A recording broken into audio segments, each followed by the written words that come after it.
로마서 8장 35에서 39절 읽겠습니다. 누가 우리를 그리스도의 사랑에서 기다리어 환난이나 곤고나 박해나 기근이나 적신이나 위협이나 칼이라 기록된 바 우리가 종일 주를 위하여 죽임을 당하게 되며 도살당할 양같이 여김을 받았나이다 함과 같으니라. 그러나 이 모든 일에 우리를 사랑하시는 이로 말미암아 우리가 넉넉히 이기느니라.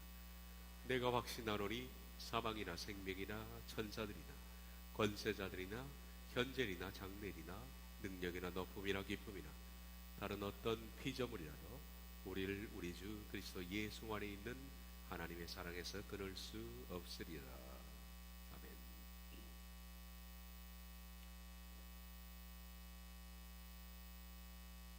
지난주 하나님이 우리에 대한 사랑 네 번째 마지막으로 우리를 아무도 정죄할 수 없다라는 말씀을 받습니다. 누가 정죄하려 죽으실 뿐 아니라 다시 살아나신 이는 그리스도 예수시니 그는 하나님 우편에 계신 자요 우리를 위하여 간구하시는 자십니다. 우리가 네 가지를 봤지만은 하나님의 사랑은 사랑의 대상자들에게는 참으로 놀라운 사랑을 베푸십니다. 그 대상자가 누구냐 하는 것이 중요하지만 그 대상자에게 베푸시는 하나님의 사랑은 놀랍다. 하나님은 로마서 8장의 조건에 부합된 자들, 우리라고 불리우는 이 사람들에 대해서는 아무도 대적할 수 없게 하시고 모든 것을 주시며 비록 불완전한 성화로 인해서 흠이 있다 할지라도 칭의를 부여받은 자들을 누구도 고발할 수 없도록 막으신다 라고 하셨습니다. 칭의는 죄를 향한 성향의 변화라 라고 말씀했습니다. 죄가 완전히 없어지는 무결점의 사람이 되는 것이 아니라 죄를 향해서 가지고 있던 성향이 의의 성향으로 바뀌는 것을 말합니다. 그러므로 칭의받은 사람들 속에도 여전히 죄의 영향력은 남아 있을 수가 있습니다. 그러나 그는 의의 영향을 받게 되어 있다. 칭의받은 사람들은 근본적으로 죄에 대한 성향이 의에 대한 성향으로 변화되어 있기 때문에 덜 싫어하는 죄는 범하지 않습니다. 그렇지만은 아직 완전한 성화에 이르지 못했으므로 죄의 냄새와 흔적이 남아있기 때문에 간혹 칭의받은 사람도 작은 말의 실수, 행동의 실수, 그리고 죄에 직면할 수는 있다. 천사가 아닙니다. 사람입니다. 그러나 칭의받은 사람들은 이런 작은 흠과 실수와 죄와 직면하기는 하지만은 곧장 죄를 발견하고 슬퍼하며 회개하면서 돌이키게 되어 있습니다. 그리고 결실하는 죄는 범하지 않는다. 하나님은 이런 사람을 끝까지 사랑하신다. 그리고 끝까지 지켜내신다 라고 하셨습니다. 이런 사람에 대해서 말씀하시는 기절이 누가 정죄하여 정죄하는 자가 누구냐? 정죄하는 자는 물론 사탄이 되겠죠. 사탄은 칭의는 받았지만은 아직 죄의 흔적이 남아있기 때문에 불완전한 생활로 말미암아 내면에 존재하는 연약함과 죄의 흔적들로 인해서 간혹 흠을 노출할 때 사탄은 그것을 놓치지 않고 고발합니다. 그러나 하나님은 그 고발을 받지 않는다. 정죄하는 자가 누구냐? 라고 그를 꾸짖는다. 누가 정죄하느냐? 이어서 하나님은 칭의받은 자가 어떤 자인지 사탄에게 분명한 어조로 말씀하셨습니다. 누가 정죄하느냐? 정죄하는 그는 누구이길래 네가 정죄하느냐? 바로 그 사람은 죽으실 뿐 아니라 다시 살아나신 이 그리스도 예수, 지금 하나님 우편에 계신 자, 그리고 친히 그를 위해서 간구하시는 그 자인, 손대지 말라는 얘기죠. 칭의받은 자들은 하나님의 사랑이 이처럼 강력하고 명백합니다. 사실은 이 세상에서 칭의를 받는 사람은 보석 같은 존재입니다. 그래서 하나님의 소수의 엘리트라 그렇게 불렀습니다. 어떻게 하나님이 만들어낸 사람입니까? 자기 자신도 목숨을 불사하고 내적 자아를 죽여서 하나님의 사람, 칭의받은 사람으로 이루어냈고, 성경님도 얼마나 많이 도우셨다는 것은 우리가 봤습니다. 말할 수 없는 단식으로 성경님은 그를 위해서 중재하시고 영원한 목적으로 그를 이끌 수 있도록 성령님이 끊임없이 그를 이끄시고 지도하신 결과 칭의의 상태에 이르는 사람이, 이 세상에서는 찾아보기가 쉽지 않은 사람들입니다.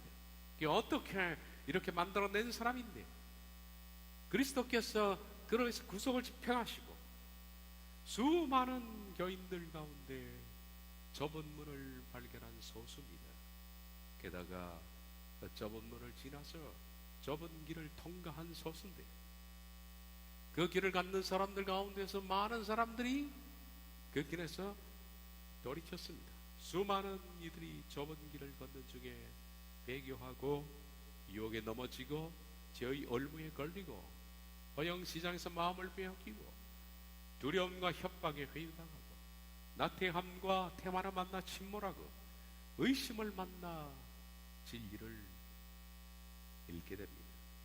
그런데 이 모든 미혹과 유혹의 거리가 마침내 칭의의 문을 연 사람들이 얼마나 적은데, 얼마나 하나님의 소수인데, 그 소수인 칭의받은 사람들이 비록 불완전한 성화로 말미암아 그 사람이 죄의 냄새와 흔적은 있지만 그로 인해서 사탄이 그를 고발하는 것을 하나님은 용납하지 않는다.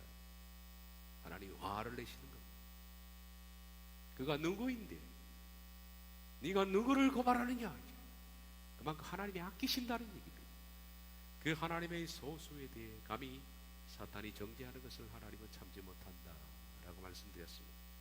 이어서 오늘 말씀 로마서 8장 31에서 39절, 이 말씀을 보기 전에 먼저 이 말씀을 분석하는 일이 중요합니다. 생각을 좀 깊이 해서 집중해서 제 말을 잘 따라와야 될 겁니다. 로마서 8장은 이렇게 구성되어 있다고 그랬습니다. 31절부터 39절. 먼저 우리에 대한 하나님의 사랑, 우리라는 조건에 부합된, 로마서 8장의 조건에 부합된 우리라는 사람, 칭의받은 사람, 하나님의 선택된 사람들에 대하여 베푸시는 하나님의 사랑. 그는 아무도 대적할 수 없게 하고 모든 것을 주시고 누구도 고발이나 정죄할 수 없도록 하신다. 하나님의 사랑입니다. 하나님이 칭의받은 사람을 이처럼 아끼신다는 얘기입니다. 그리고 거기에 대하여 두 번째, 하나님에 대한 우리는 바울을 포함해서 앞으로 칭의를 받을 사람들에 대한 신앙 고백입니다. 그러니까 1번에 대한 하나님의 사람들의 고백이 되겠죠. 하나님에 대한 우리의 신앙 고백입니다. 그런데 이 말씀이 전에 말씀드린 것처럼 로마서 8장에 심각한 문제가 생긴 것은 주어가 누구냐, 이게 제일 중요한 문제 아닙니까? 주어가 누구냐 하는 문제입니다. 누가 주어냐 하는 이 문제에 따라서 내용은 180도 뒤집어지게 되어 있다. 그렇지 않습니까? 주어가 너냐 나냐 하는 문제죠. 주어가 누구냐에 따라서 이 안에 있는 모든 내용뿐만 아니라 그 말씀이 목적하는 바가 전혀 다르게 됩니다. 완전히 달라지게 됩니다. 그런데 로마서 8장의 주어를 분석을 못 해내는 겁니다. 주어를 분석을 못하니까 이 말씀이 무엇을 말하는지를 찾아내지를 못하는 거죠. 다시 한번 35절부터 39절 읽어보겠습니다. 누가 우리를 그리스도의 사랑에서 끊으리요? 환난이나 건고나 박해나 기근이나 적신이나 위험이나 칼이랴. 기록된 바 우리가 정일 주를 위하여 죽임을 당하게 되며 도살당할 양같이 여김을 받았나이다 함과 같으니라. 그러나 이 모든 일에 우리를 사랑하시는 이런 말미암아 우리가 넉넉히 이기느니라. 내가 확신하노니 사망이나 생명이나 천사들이나 권세자들이나 현재이나 장래이나 능력이나 높음이나 기쁨이나 다른 어떤 피조물이라도 우리를 우리 주 그리스도 예수 안에 있는 하나님의 사랑에서 끊을 수 없으리라 라는 이 말씀인데요, 이 말씀을 전체적으로 주어가 하나님이냐, 하나님이 이렇게 하신다는 건가, 아니면 내가 그렇게 한다는 것인가, 주어가 하나님이냐 나냐에 따라서 이 말씀은 완전히 뜻이 달라집니다. 이 말씀을 하나님이라고 읽으면 주어를, 이 내용은 뭡니까? 하나님께서는 어떤 상황 속에서도 하나님의 사람에 대한 사랑을 끊지 않는다는 얘기입니다. 그렇게 됩니다. 그런데 이런 상황이겠죠. 환난, 건고, 박해, 기근, 적신, 위험, 칼, 도살당한 양과 같은 상황, 사망, 생명, 천사들, 권세자들, 이런 것들이 협박이었죠. 현재일, 장래일, 능력, 높음, 깊음, 다른 어떤 피조물, 이런 상황 속에서도 하나님께서는 결코 그 대상자를 향하여 사랑을 끊지 않겠다는 말이 됩니다. 주어가 하나님이라면. 이런 상황 속에서도 하나님께서 나를 향하여 베푸시는 그 사랑은 절대로, 하나님 말씀합니다, 내가 너를 포기하지 않겠다라는 하나님의 사랑에 대해서 바울이 찬가를 부른 것이 된다. 바울의 찬가가 됩니다. 하나님은 이렇게 자기 백성에 대해서 사랑을 끊지 않겠다는 것이 된다. 그런데 반대로 주어를 나로 읽으면 어떻게 될까요? 나로 읽으면 이런 어떤 상황, 환난, 건고, 박해, 기근, 적신, 위험, 칼, 도살당할 양과 같은 상황, 사망, 생명, 천사들, 권세자들, 기타 이런 모든 상황 속이 내가 처한다 할지라도, 이런 상황 속에서라도 하나님에 대한 나의 사랑은 결코 변하지 않을 것이라는 자신의 결의에 찬 고백이 되는 겁니다. 내 말을 잘 이해하셔야 됩니다. 뭐가 맞느냐, 참 어려운 얘기입니다. 제가 그걸 가려낼 겁니다. 주어를 하나님이라고 읽으면 하나님의 우리에 대한 극악한 상황 속에서도 불구하고 베푸시는 사랑, 그리고 그것을 바울이 찬가로 부르는 것이 되고, 주어를 나로 읽으면 이런 상황 속이라 할지라도 나는 하나님에 대한 사랑을 포기하지 않는다라는 결의에 찬 충성 고백이 되는 겁니다. 그러므로 주어가 내가 되면 35절부터 끝절 말씀은 치열한 복음이 됩니다. 이런 상황 속에서도 나는 하나님에 대한 사랑을 끊지 않으니까 주어가 내가 되면 치열한 복음이 되고, 주어가 하나님이 되면 쉬운 복음이 됩니다. 하나님이 나를 이토록 보호하시니까. 치열한 복음은 내가 죽음을 불사하고 그 복음을 살아내야 하는 것이고, 쉬운 복음은 하나님이 해놓으신 것을 확신하고 감사하면 되는 겁니다. 이 말씀이. 쉬운 복음은 우리가 로마서 8장의 문맥과는 맞지 않았습니다. 지금까지 로마서 8장의 문맥은 결코 쉬운 복음이 아니었습니다. 조건적인 겁니다. 조건적인 것은 로마서 8장이 제시하는 조건은 우리라는 조건이었습니다. 그 우리라는 조건에 부합되는 사람들에게 하나님께서는 어떤 사랑을 베푸시는지를 말씀했습니다. 그 우리라는 그 조건이 부합되는 사람들은 바로 내적 자아를 죽이는 사람입니다. 그리고 칭의를 이룬 사람들입니다. 이런 사람입니다. 이것이 로마서 8장에서 이어서 내려오는 문맥상 내용입니다. 그런데 로마서 8장 문맥을 아무리 얘기해도 전혀 신경조사도 안 쓰고 문장 하나만 가지고 해석을 고집하는 사람들도 많고 또 문맥을 잘못 보고 있는 사람들 많기 때문에 저는 문맥이 어떤 뜻을 가지고 쭉 내려왔는가라는 것을 굳이 설명할 생각도 없습니다. 문맥을 무시하더라도 방금 읽은 말씀 가지고도 얼마든지 주어를 찾아낼 수가 있는 겁니다. 그래서 문맥 따지지 않고 읽은 말씀의 주어가 누구냐 하는 것을 이성을 가지고 바로 판단하면 능히 찾아낼 수가 있다라는 얘기입니다. 그런데 불행하게도 이것은 적은 사람이 아니라 많은 사람들이 읽었던 그 말씀을 읽을 때 주어를 하나님으로 읽어버립니다. 거의 대부분의 주석책이 하나님이 우리를 향한 하나님의 사랑을 끊지 않겠다는 것으로 해석을 합니다. 불행한 일입니다. 이것이 칼빈주의적 관점에 맞기 때문입니다. 칼빈주의적 관점에서는 이것만큼 확실한 것이 없죠. 하나님이 예정한 사람들에 대해서 그 사람이 어떤 상황에 처한다 할지라도 결코 포기하지 않는 하나님의 사랑을 말한다는 것은 그들의 교리에 맞기 때문입니다. 예전에 제가 언급했던 내용인데 다시 한번 읽어보도록 하겠습니다. 그들은 이 말씀을 아무도 흔들 수 없는 나의 구원이라고 받아들인다. 로마서 8장에 읽었던 그 말씀을 이렇게 받아들인다. 아무도 흔들 수 없는 나의 구원. 하나님께서 예정해 놓으신 사람들의 구원을 흔들 수 있는 존재는 결코 없다는 것이다. 누가 감히 하나님의 예정한 사람들의 구원을 흔들 수 있겠느냐.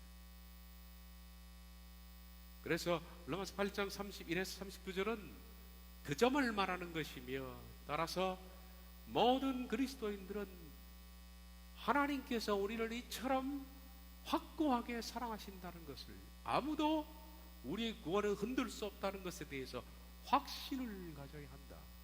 그래야 구원을 받는다고 합니다. 도대체 확신을 갖는 것과 구원을 받는 것이 무슨 관계가 있습니까마는 구원의 확신을 강조합니다. 하나님이 이처럼 나를 사랑하는 것에 대해서는 확신을 가져야 한다. 그렇게 확신할 때 구원은 이루어진다 라고 말합니다. 그렇게 말한 대표적인 사람이 오카노 목사라고 했습니다.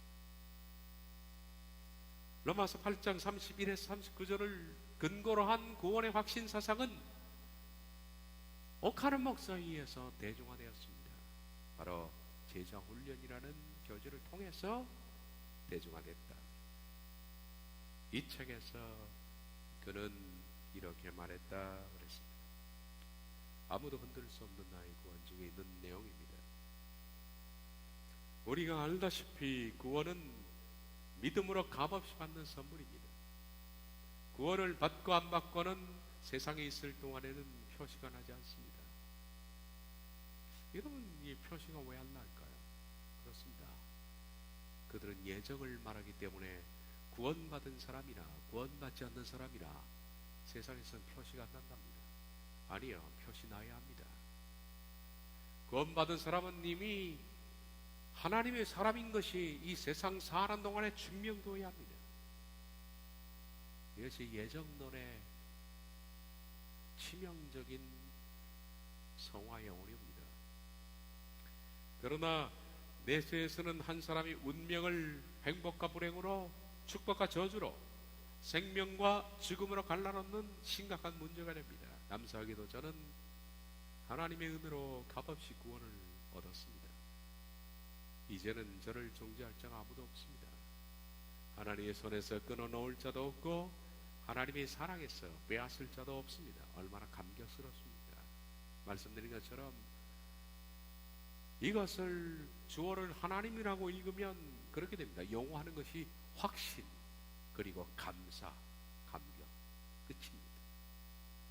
확신과 감사와 감격. 그러면 구원은 받는 겁니다.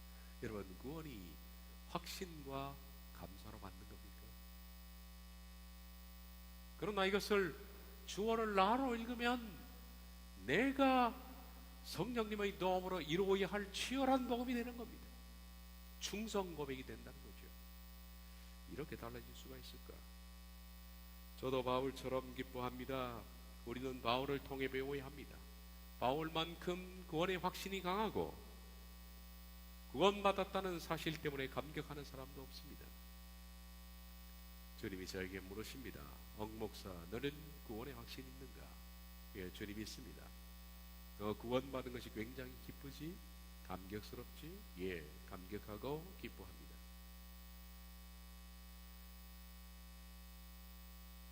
로마서 8장 31절 39절은 제자 훈련 중 구원의 확신이라는 소제목의 핵심 구절입니다. 그리고 제자 훈련의 부제는 평신도를 깨운다는데, 과연 이 세상에 존재하는 많은 사람들이 구원에 대하여 확신하고 감격해서 그들의 영혼을 깨울 수 있을까요? 구원의 확신은 정반대로 앞으로 구원을 이루어야 할 수많은 과제들을 구석으로 치워버리고 교인으로 하여금 사망의 잠을 자게 만드는 수면제일 뿐이다. 구원의 확신은 영영 구원에서 멀어지게 만드는 사탄의 달콤한 속삭임입니다. 사탄은 구원에 관한 말씀을 접하려는 자들을 애초 그 문턱에서 구원의 확신 사상으로 원천 봉쇄하고 말았다 라고 제가 로마서를 강절하면서 말씀을 앞에서 드린 적이 있습니다. 주어가 뭘까? 이 중요한 부분입니다.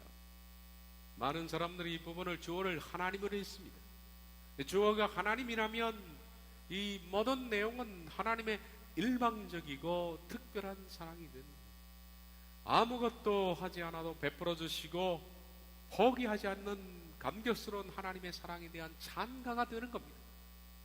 그러나 반대로 말씀드린 것처럼 주어가 내가 된다면 어떤 극악한 상황 속에서라도 하나님에 대해서 나는 변하지 않겠습니다 라는 결의에 찬 충성 고백이 되는 겁니다.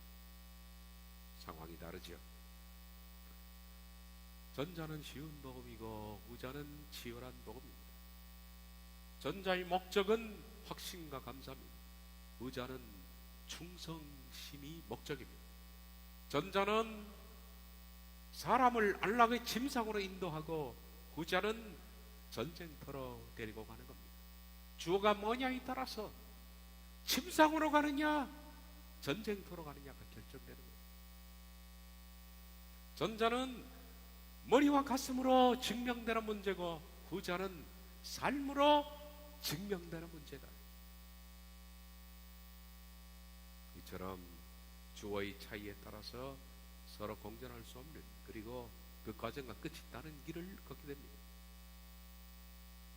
우린 이 말씀의 주어에 대해서 좀 더 집중을 해봅시다. 이 말씀의 전반적인 내용은 다음과 같습니다. 이건 누구나 인정할 수 있는 내용입니다. 주어가 누군지 아직 퀘스천 마크입니다. 주어는 자신이 감당하기 힘든 상황들에 직면하더라도 결코 목적격을 포기하지 않는다. 이 내용 한마디로 줄이면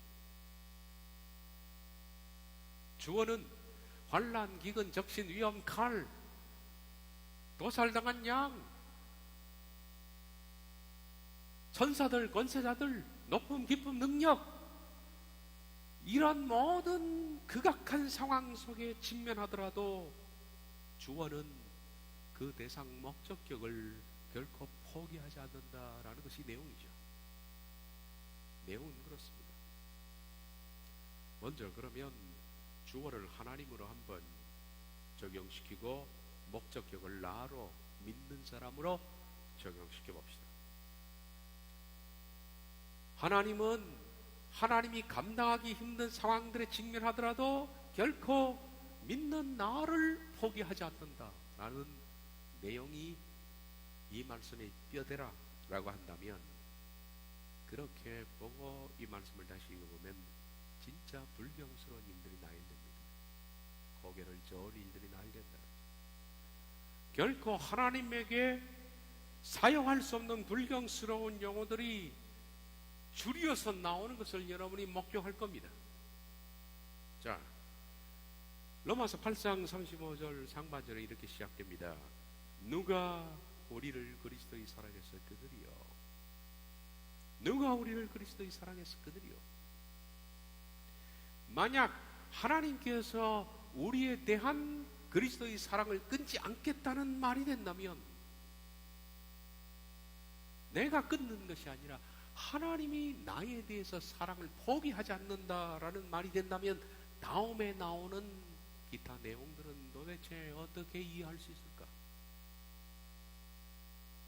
다음에 어떤 내용이 나올까요? 누가 우리를 그리스도의 사랑에서 끊으리요? 환난이나 번거나 박해나 기근이나 적시나 위험이나 칼이며, 기록된 바 우리가 종일 주를 위하여 죽임을 당하게 되며 도살당할 양같이 여김을 받았나이다 함과 같으니라. 그러나 이 모든 일에 우리를 사랑하시는 이로 말미암아 우리가 넉넉히 이기느니라. 내가 확신하노니 사망이나 생명이나 천사들이나 권세자들이나 현재이나 장래이나 능력이나 높음이나 기쁨이나 다른 어떤 피조물이라도 우리를 우리 주 그리스도 예수 안에 있는 하나님의 사랑에서 끊을 수 없으리라. 말씀드린 것처럼 주어가 어떤 상황을 만나도 목적격을 포기하지 않는다라는 내용입니다.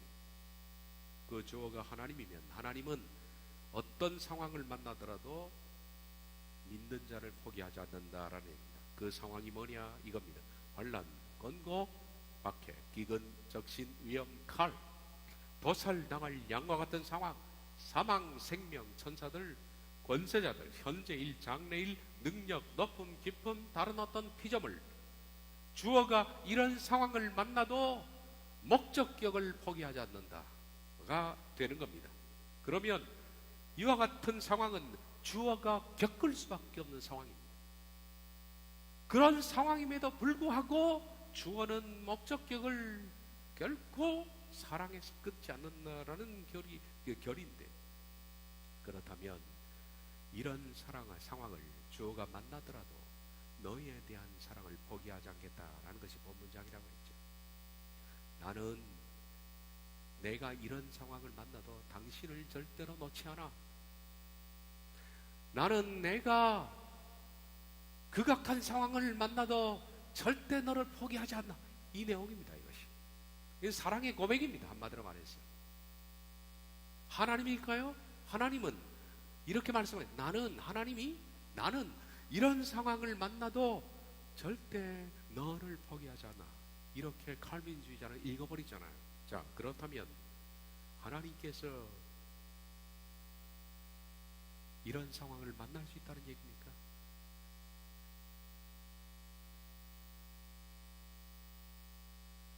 주어가 나라면 내가 이런 상황을 만나는 꼴이 되고, 주어가 하나님이라면 하나님이 이런 상황을 만나는 것이 되는데, 도대체 이것이 납득이 가는 일이니 하나님께서 어찌 그런 상황을 만나십니까?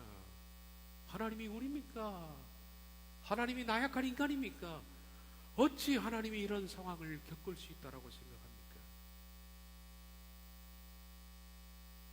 논리상 말이 안 되는 얘기를 지금 듣는 거예요. 그렇다면 이 말씀은 이렇게 이해가 됩니다. 하나님은 이렇게 말씀하는 거예요. 내가 환난을 당하고 권고를 당하고 박해를 당하고 기근, 적신, 위험, 칼,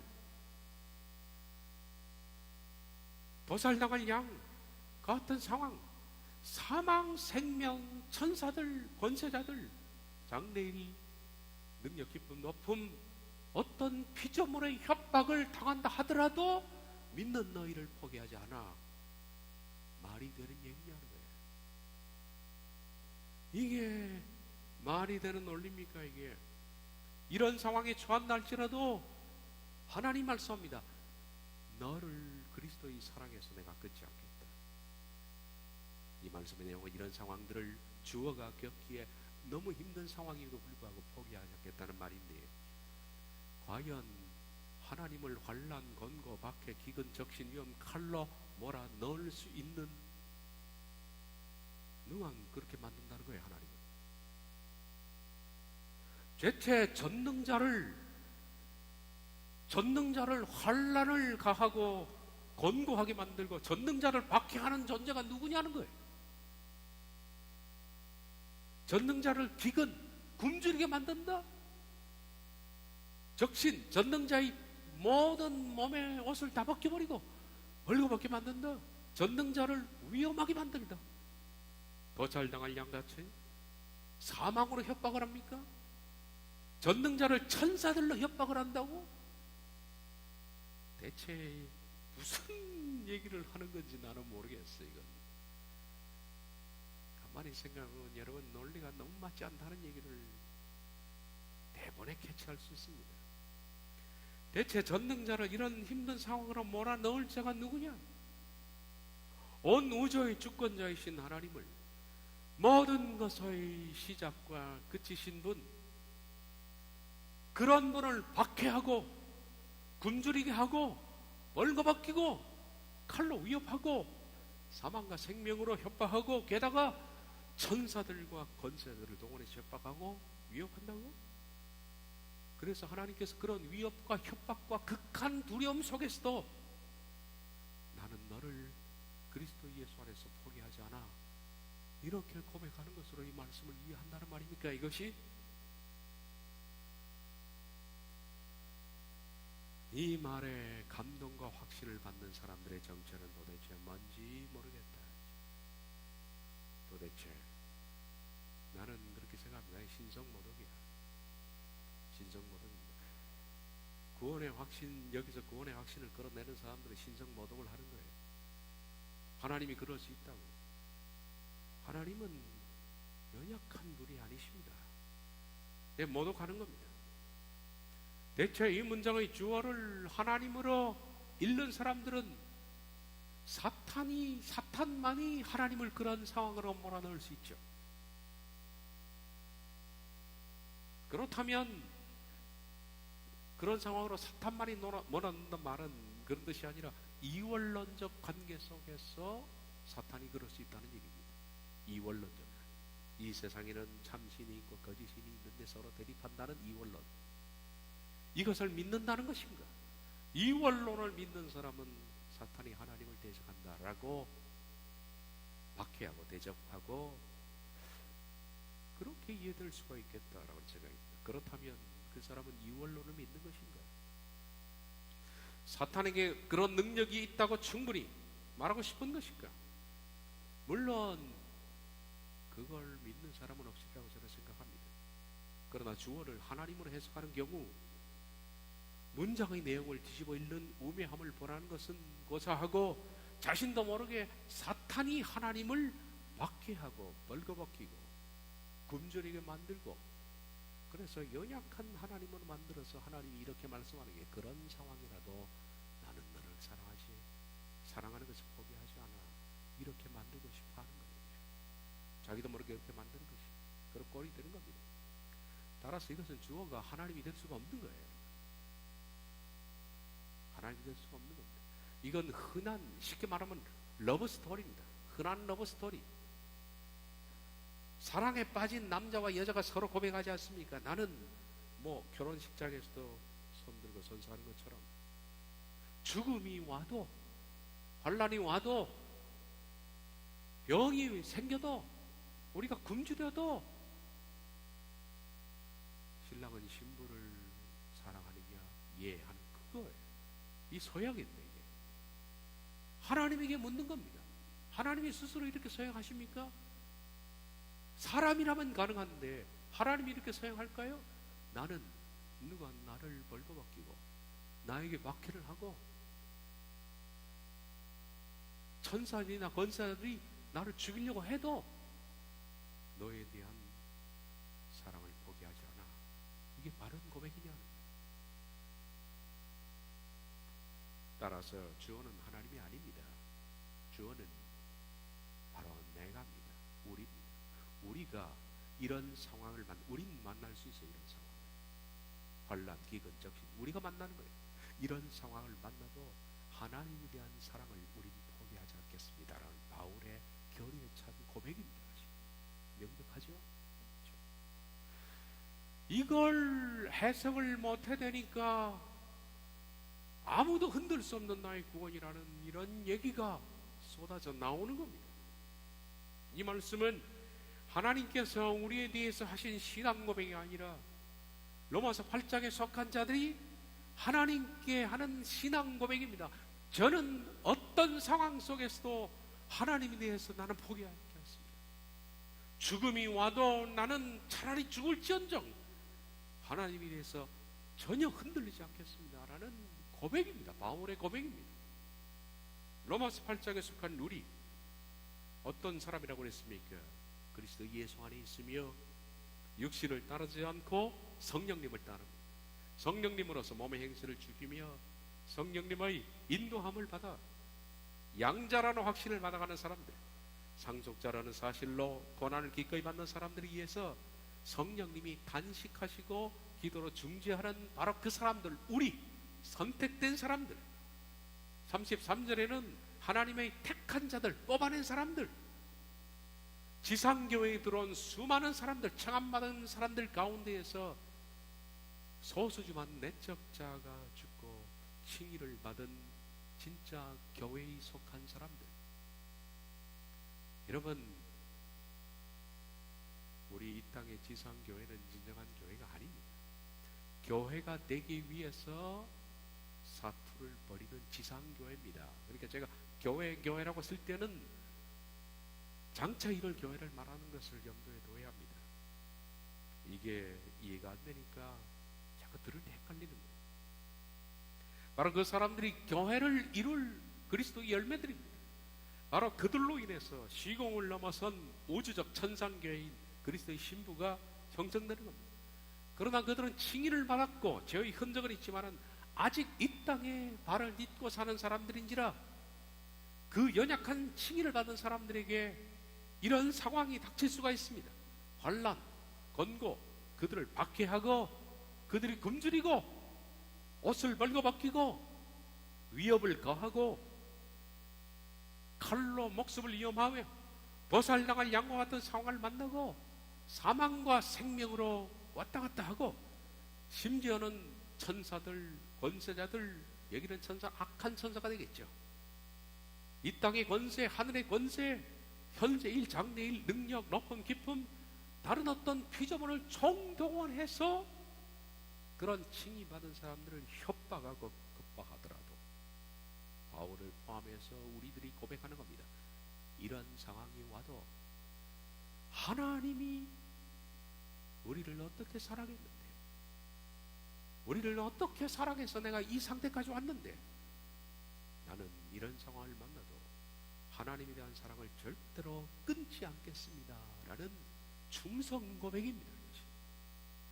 이 충성 고백은 저와 여러분들이 해야 할 고백입니다. 하나님이 이것을 받아내기를 원하시는 거예요. 이 아름다운 문장을, 그리고 이 치열한 복음을 안락의 침상으로 데려가서 자장가로 사람을 재우는 사람들은 누구냐 도대체? 다시 한번 내용을 읽어보시면 이제 이 내용이 들어올 겁니다. 그런 관점에서 읽어보십시오. 누가 우리를 그리스도의 사랑에서 끄드리요? 환난이나 권고나 박해나 기근이나 적신이나 위협이나 칼이나 기록된 바 우리가 종일 주를 위하여 죽임을 당하게 되며 도살당할 양같이 여김을 받았나이다 함과 같으니라. 그러나 이 모든 일에 우리를 사랑하시는 이로 말미암아 우리가 넉넉히 이기느니라. 나는 내 자신이 확신합니다. 이런 사람이 될 줄로 확신하는, 사망이 와라, 생명이 와라, 악한 천사들이나 권세자들이나 현재일, 장래일, 능력이나 높이나 기쁨이나 다른 어떤 피조물이 협박하고 급박해도 나는 우리 주 그리스도 예수 안에 있는 하나님의 사랑에서 절대로 그 사랑을 끊지 않겠습니다. 결의의 참 고백. 누가 그 고백을 천박한 싸구리로 만들어버립니다. 이렇게 복음을 향해서 철절 끓는 이 충성심을 누가 자장가로 만들어버린 거예요? 참 나쁜 거예요. 정말 나쁜 거예요. 그리고 수많은 사람들이 이 두 가지 복음 가운데 뭘 듣기를 좋아할까요? 사람들은 치열한 복음의 얘기를 사람이 듣기를 좋아하는 사람은 거의 없습니다. 쉬운 복음, 심상에서 졸음에 차서 꾸벅꾸벅 절기하는 그 복음, 그것을 사람들이 듣기를 좋아하니까 그런 얘기를 듣고 다 넘어가는 거예요. 그러나 우리들의 말씀의 진리를 바로 발견했습니다. 그렇습니다. 우리들은 어쩌면 매일같이 이 부분, 제가 다음 시간부터 해석해 나가겠습니다만은,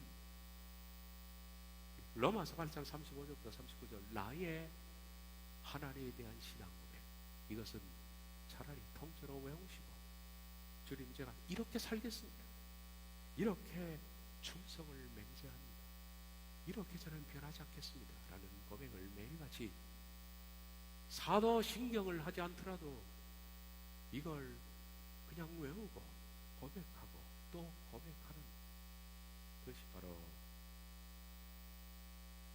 이 바울의 고백의 목적이 되겠죠. 저와 여러분이 이런 고백이 있어지기를 주님의 이름으로 축원합니다. 기도하겠습니다.